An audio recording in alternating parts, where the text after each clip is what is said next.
તો ગઈકાલે પડેલા વરસાદના કારણે લોકોએ ભારે મુશ્કેલીઓનો સામનો કરવો પડ્યો, જેમ કે ડુમસમાં ભજીયા ખાવા માટે 1-1 કલાક લાઈનમાં ઉભું રહેવું પડ્યું હતું। તો આ ઘટનાની વિસ્તૃત માહિતી માટે આપણે જઈએ આપણા પોતાના ડાયાભાઈ પાસે।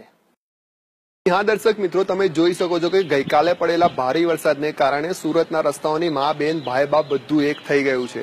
અહીંયા ખાડા એટલા મોટા મોટા પડી ગયા છે કે કદાચ તમને એવું લાગશે કે તમે પૃથ્વી પર નહીં પણ ચંદ્ર પર છો। અને આ ખાડાને કારણે અહીંના જે સ્થાનિક લોકો છે એ લોકોનું જીવવાનું મુશ્કેલીમય થઈ ગયું છે। લોકોના હાથ ટાંટિયા ભલભલું વસ્તુ ભાંગી ગયું છે। અને આવા જ એક આપણી સાથે અહીંયા ઉપસ્થિત છે। તમારું નામ? राहुल। नाम तो सुना ही होगा। कैमरा बंद कर। જેટલું બોલવાનું કે ને એટલું બોલ, ઓવર એક્ટિંગ નહીં કર, ઓકે? હા, તો રાહુલભાઈ, તમારી સાથે કાલે અહીંયા શું થયું હતું?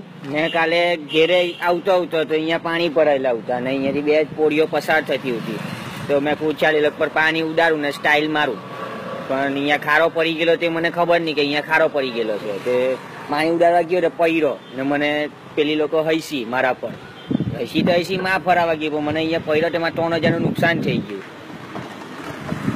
3000 નું નુકસાન? મારામાં મારી બાટલી ફૂટી ગઈ, જેડી જેક ડેનિયલ તે ફૂટી ગઈ, એટલે જ બધા પેલા શેરીના પુતરા પેલા પીને ચાલતા હોય ને એવું લાગે છે, આમ આમ ડોલતા ડોલતા। હા, તે બધું પી ગયા હારા।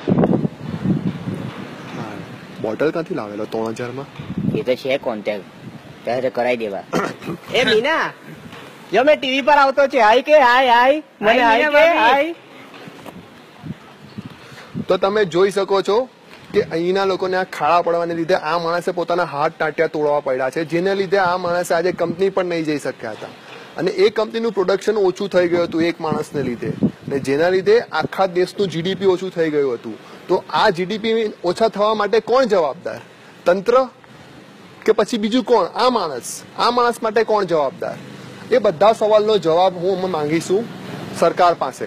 સરકારને કે બાટલી આપની, ભાઈ મારી બાટલી મને અપાઈ દે, 2 દિવસથી દારૂ નથી। તું જા તો એ તમે જાવ તો ધેટ્સ ઇટ। તો આ સાથે જ અમારા સમાચાર સમાપ્ત થાય છે। આવા ચટપટા સમાચાર માટે વિઝિટ કરો અમારી પોતાની વેબસાઇટ youthseriously.in।